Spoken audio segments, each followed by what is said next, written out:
6 yoshli bola ofisga kelibdi. 6 oylik bola ofisga kelibdi. U e, u ruling nima degani? Ruling anaqa 10 bola qo'sh. U o'tirishda yordam berish kerak. Keyin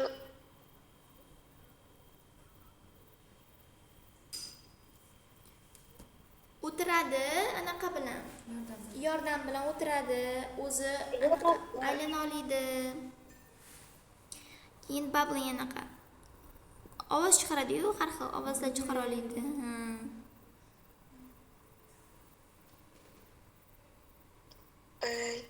keyin u patsientni u hali soat food'ni yeyishni boshlamagan ekan.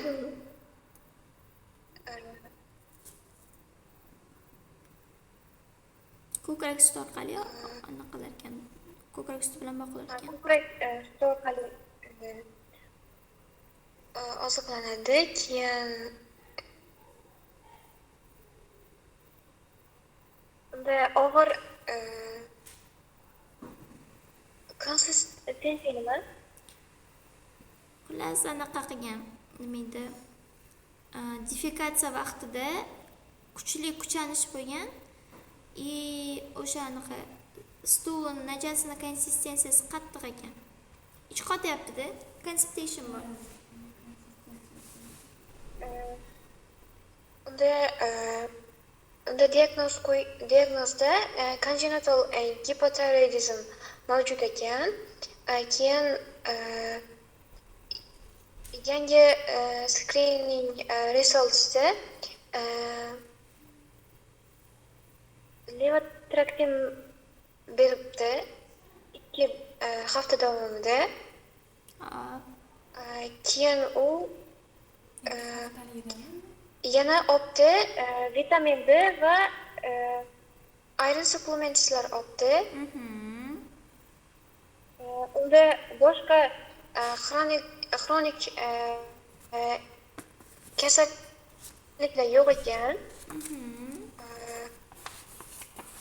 Vital signs-lari yoshiga nisbatan normal ekan.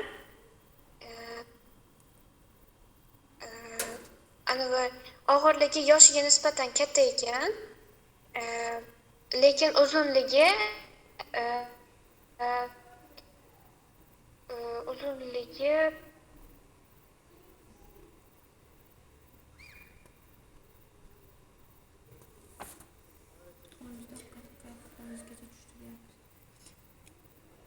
Links 60dan 40gacha kamaygan. O'tgan tashrif bergandan keyin kamaydi. Physical testlarda 4 oyligida norma bo'lgan ekan tiroid funksiyasi. Normal. Keyin laboratoriya testlar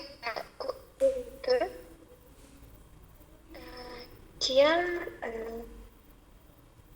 aytyapti uni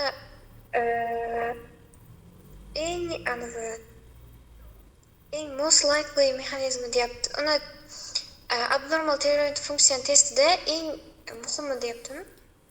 Qarang, TSH 8 debdi, normasi 0,5 ga 5 ekan. TSH miqdori oshgan ekan. Free T4 bergan ekan. Free T4 0,5 dan 2,3 gacha. Free T4'imiz 0,3 ekan. Bu ham kamaygan. Bu kamaygan, TSH ortgan. Abnormal test funksiyani sababi nimada deyapti?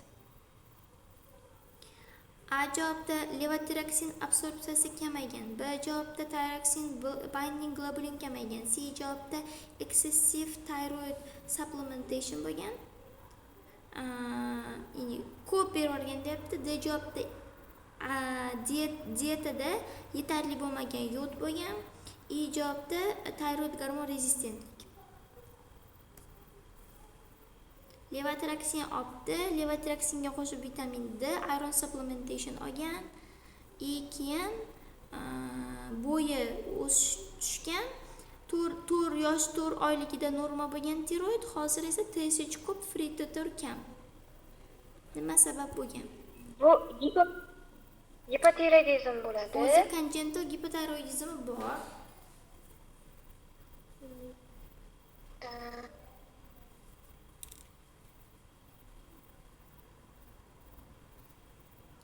Nima uchun levotiraxin bersak ham TSH, fritatorlar kam? Levotiraxin terak sog'lig'i bo'yicha Anavi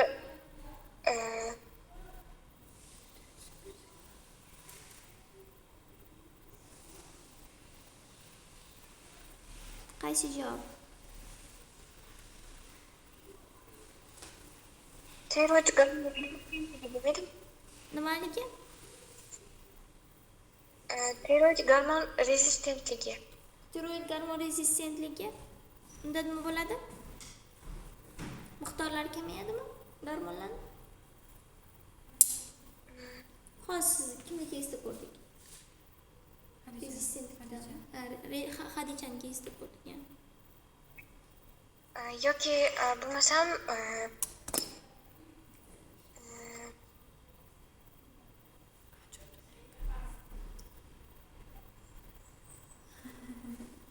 eshittirmaydi. Gapim eshitib turibdi-yu. Past gapiraman. Bunda shumon eshitiladi. Qaysi javob deb o'ylayapsiz? Nima uchun?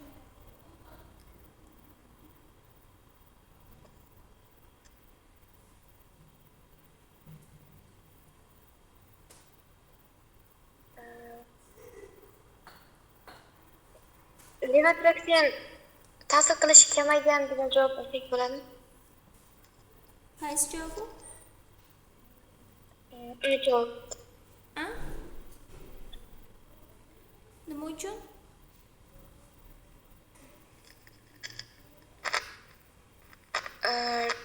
Chunki aytyapti, levotiraxinni 2 hafta olibdi, lekin unga qo'shib boshqa dorilar ham olgan. Menimcha ta'sir qilmagan bo'lishi mumkin.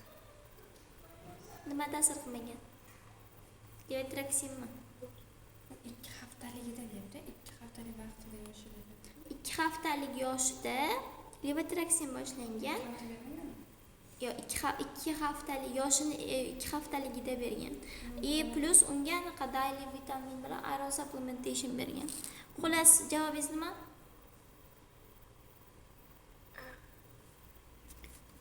Javob to'g'ri. Bunda anavi beryapti-yu, videoda ham aytib ketgan-ku, iron, anaqa metallar levotiraxin bilan xilot hosil qiladi, so'rilishni bloklaydi. Shuning uchun ham birga bermaslik kerak. Congenital gipotiroidizmda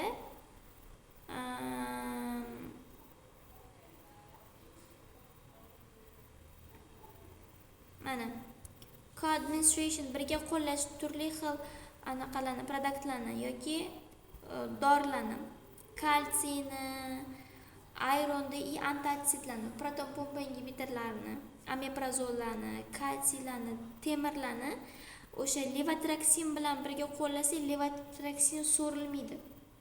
So'rilishini bloklab qo'yadi dorilar. Shuning uchun ham biz birga bera olmaymiz bu dorilarni. Tushunarlimi? Shunda menga javob ko'rmayapti-da. Ko'rmayaptimi sizga? 10 balla bo'limga keladi. Endi ko'rinyaptimi?